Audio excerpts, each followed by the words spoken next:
Bonjour à tous, ici Lisa Dufaux sur les ondes françaises de Radio Taïwan International. C'est l'heure de la revue Asie-Pacifique, une sélection de sujets d'actualité alternée d'émissions thématiques sur l'Asie-Pacifique.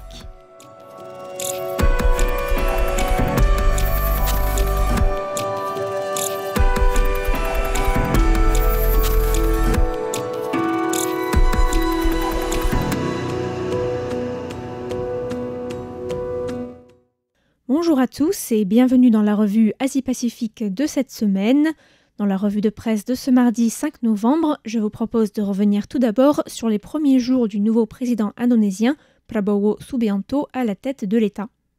On évoquera ensuite le cas de l'ex-président des Philippines, Rodrigo Duterte, qui a été auditionné par le Sénat philippin la semaine dernière dans le cadre d'une enquête au sujet des meurtres et des exécutions extrajudiciaires menées pendant sa politique de guerre contre la drogue de 2016 à 2022. On fera ensuite le point sur la mission d'information du Forum des îles du Pacifique, conduite en Nouvelle-Calédonie, et nous finirons ce petit tour de l'Asie-Pacifique en évoquant l'histoire des essais nucléaires dans le Pacifique et l'adoption d'un texte à l'ONU qui vise à former un panel d'études sur les conséquences d'une guerre nucléaire. Le nouveau président de la République indonésienne, Prabowo Subianto, a prêté serment le 20 octobre dernier après avoir occupé le poste de ministre de la Défense pendant 5 ans sous l'administration Jokowi. Le nouveau président a commencé par présenter un énorme cabinet de 109 personnes au total, dont seulement 5 femmes, et a emmené tout ce beau monde dans une retraite de 3 jours dans une académie militaire à Magelang, dans le centre de Java. Un séjour visant à renforcer l'esprit d'équipe et la discipline au sein du nouveau gouvernement, bien que certains observateurs y ont vu une tentative d'incorporer un état d'esprit militaire au gouvernement et à la présidence, comme à l'époque de la dictature de Suharto, dont Prabowo a été le beau-fils.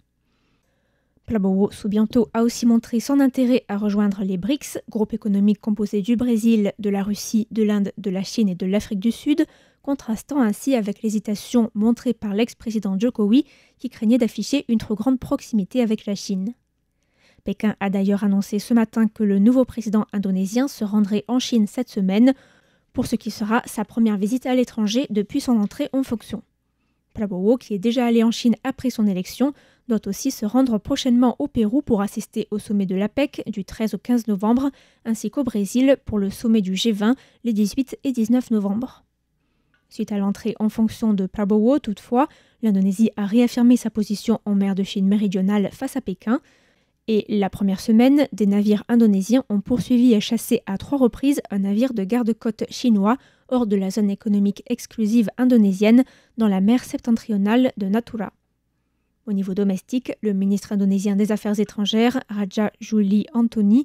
a déclaré qu'il avait été décidé que le projet de la nouvelle capitale, Nusantara, serait continué et complété. L'ex-président philippin Rodrigo Duterte a récemment été auditionné par la commission d'enquête sénatoriale sur la guerre contre la drogue, une politique lancée par Duterte en 2016 qui a fait de nombreux morts dans l'archipel. Le gouvernement philippin estime à quelques 8000 le nombre de personnes soupçonnées d'être des consommateurs ou des trafiquants de drogue qui ont été tués dans le cadre de cette politique. Les ONG de défense des droits de l'homme parlent, elles, de plusieurs dizaines de milliers de meurtres et d'exécutions extrajudiciaires, tandis que les procureurs de la Cour pénale internationale estiment le bilan humain entre 12 000 et 30 000 morts. Cette enquête sénatoriale intervient alors que la Cour pénale internationale enquête actuellement sur ces soupçons d'exécution extrajudiciaire et pourrait émettre un mandat d'arrêt contre Duterte. C'était d'ailleurs pour éviter la justice internationale que l'ex-président avait retiré les Philippines du statut de Rome de la Cour pénale internationale en 2019, mais cette dernière peut toujours enquêter sur les crimes commis avant 2019, ainsi que sur ceux commis lorsqu'il était maire de Davao avant 2016. En effet, avant son arrivée à la présidence des Philippines, des meurtres étaient déjà attribués à un certain escadron de la mort dans la ville de Davao, son fief politique. Duterte avait reconnu en 2016 avoir dit aux policiers de la ville de Davao d'encourager les suspects à se défendre et à dégainer leurs armes afin de pouvoir les abattre. Il avait également promis la grâce présidentielle aux soldats qui seraient condamnés pour avoir tué pendant leur service. Lors de l'audition au Sénat, Duterte a refusé de présenter des excuses, mais a affirmé sa responsabilité dans les décès, reconnaissant, je cite, sa pleine responsabilité juridique pour ces derniers. Duterte a déclaré que c'était lui et lui seul qui était responsable et que le Sénat devait enquêter sur lui et non pas sur la police. Il nie en revanche avoir donné son accord pour les exécutions extrajudiciaires de personnes soupçonnées d'être des trafiquants de drogue. L'ex-président a aussi reconnu l'existence de cet escadron de la mort de Davao, indiquant qu'il en avait effectivement été à la tête et que le groupe avait été constitué de 7 gangsters et non pas de policiers. Duterte a affirmé qu'il avait fait ça pour son pays, qu'il avait fait ce qu'il avait à faire et que ses actes étaient couverts par le mandat présidentiel. Le chef du bureau du solliciteur général des Philippines, un organe indépendant et autonome rattaché au ministère de la Justice, a déclaré en juillet dernier que l'administration du nouveau président Ferdinand Marcos Jr. ne bloquerait pas la Cour pénale internationale si cette dernière souhaitait auditionner des personnes impliquées dans la guerre contre la drogue de Rodrigo Duterte.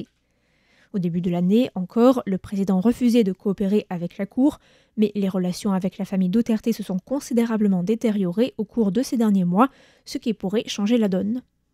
Notons qu'après le témoignage de Duterte au Sénat la semaine dernière, la Chambre des représentants va reprendre son enquête sur les soupçons d'exécution extrajudiciaire sous l'administration Duterte. Ce dernier est attendu jeudi à la Chambre pour répondre aux questions des parlementaires. Le Forum des îles du Pacifique a conduit une mission d'observation et d'information en Nouvelle-Calédonie du 27 au 29 octobre. La mission, rendue possible cette fois-ci suite à l'accord du Forum du gouvernement de Nouvelle-Calédonie et de l'État français, était menée par le président du Forum et Premier ministre des Tonga, Siaosi Sovaleni, par le Premier ministre des îles Cook, Mark Brown, et par le Premier ministre des Fidji, Sitiveni Rabuka. La commission avait pour but de comprendre la situation sur place et de conseiller les leaders du forum sur la politique à adopter après les troubles subvenus en mai dernier qui ont causé la mort de 13 personnes et détruit un nombre important de commerces. Les leaders du Pacifique étaient donc partis dans l'objectif de rencontrer les différents acteurs de la société civile et notamment les secteurs de la santé, de l'éducation, des représentants religieux et de la jeunesse, des communautés impactées par les violences ainsi que les différents partis politiques du Caillou. Les dirigeants du forum ont notamment rencontré le Sénat coutumier kanak, une assemblée composée de différents conseils coutumiers de l'archipel, ainsi que le président de Nouvelle-Calédonie, l'indépendantiste Louis Mapou, qui doit conduire une délégation du gouvernement néo-calédonien à Paris du 15 au 22 novembre afin de discuter du soutien financier de l'État français à la reconstruction dans l'archipel. À son retour aux îles Cook, Mark Brown a déclaré que la situation en Nouvelle-Calédonie n'était, je cite, pas simplement noire et blanche, avant d'ajouter qu'il y avait une demande et un besoin d'apaisement des tensions dans le pays. Mark Brown a déclaré que la population de l'archipel était composée des autochtones kanaks, des Français et de la diaspora du Pacifique, et que presque tous ces groupes voulaient une plus grande autonomie par rapport à la France, tandis que certains voulaient l'indépendance pure et simple, et que d'autres souhaitaient rester un territoire français. Le Premier ministre des îles Cook a aussi affirmé qu'il y avait un plus grand groupe entre les deux extrêmes qui voulait une issue qui permette à tous les nouveaux Calédoniens de pouvoir déterminer leur propre futur. Le chef du gouvernement fidjien, Sitiveni Rabuka, a quant à lui déclaré qu'il était prêt à intervenir personnellement dans les efforts de la Nouvelle-Calédonie pour l'indépendance face à l'impasse politique dans laquelle se trouve le territoire. Les deux dirigeants ont suggéré d'avoir recours à une force de police régionale soutenue par l'Australie, une force qui est déjà intervenue au Salomon dans les années 2000. Mais cette proposition a peu de chances d'être acceptée par l'État français. La représentante permanente de la France auprès de la communauté du Pacifique, Véronique Roger-Lacan, a d'ailleurs déclaré qu'elle doutait que l'État français y ait recours, avant de rappeler la compétence exclusive de l'État français en matière de sécurité sur le territoire.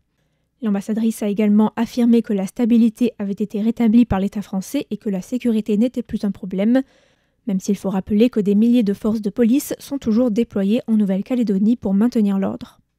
Le Forum des îles du Pacifique n'a pas encore publié de communiqué officiel sur son site au sujet de la visite, mais la mission doit rédiger un rapport qui contiendra des propositions qui seront ensuite présentées lors du prochain sommet de l'organisation qui doit se tenir en août prochain aux îles Salomon.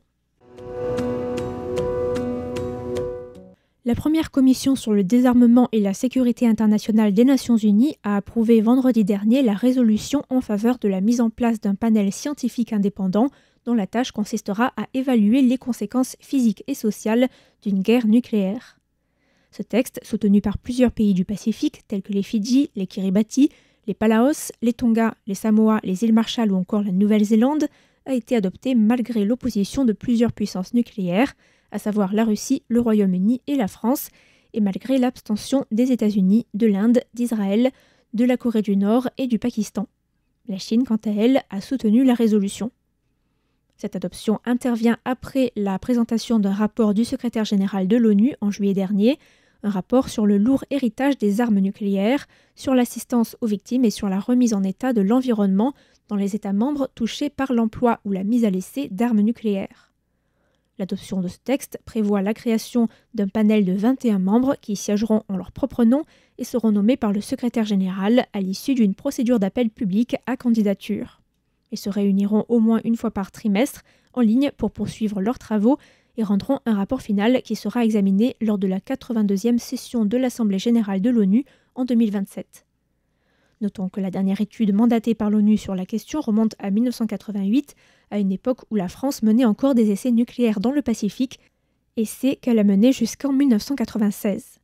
Selon le texte adopté, je cite, « Le groupe est chargé d'examiner les effets physiques et les conséquences pour la société d'une guerre nucléaire à l'échelle locale, régionale ou planétaire, y compris les effets climatiques, environnementaux et radiologiques et leurs incidences sur la santé publique, les systèmes socio-économiques mondiaux, l'agriculture et les écosystèmes dans les jours, les semaines et les décennies suivant une guerre nucléaire. » Le texte mentionne que l'Assemblée générale est gravement préoccupée par les dévastations qu'une guerre nucléaire ferait subir à l'humanité, par la possibilité accrue d'une guerre nucléaire, et qu'elle est gravement préoccupée par les conséquences humanitaires et environnementales catastrophiques qui en résulteraient. Notons que la question des conséquences des essais et des guerres nucléaires est un sujet de préoccupation majeur pour plusieurs pays du Pacifique, où ont été menés de nombreux essais nucléaires pendant la guerre froide, expulsant parfois des populations et causant des conséquences sanitaires et environnementales qui se font sentir encore aujourd'hui. Ce sont ainsi 67 essais nucléaires qui ont été conduits par l'armée américaine dans les eaux des îles Marshall entre 1946 et 1958, lorsque le territoire était gouverné par un régime de tutelle de l'ONU et administré par les États-Unis. Les îles Marshall dénoncent ainsi la responsabilité de l'ONU et des États-Unis dans la conduite de ces essais et réclament encore aujourd'hui des dédommagements et des programmes d'aide pour dépolluer, gérer les déchets nucléaires et soigner les habitants malades suite aux essais. Les îles Marshall ont d'ailleurs été élues à la mi-octobre pour siéger au Conseil des droits de l'homme de l'ONU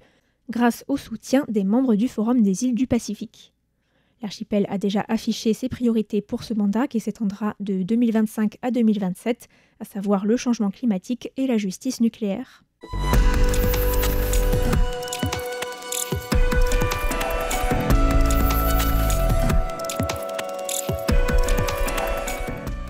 C'était la revue Asie-Pacifique de cette semaine, présentée par Lisa Dufaux pour Radio Taïwan International. Merci pour votre écoute et à la semaine prochaine.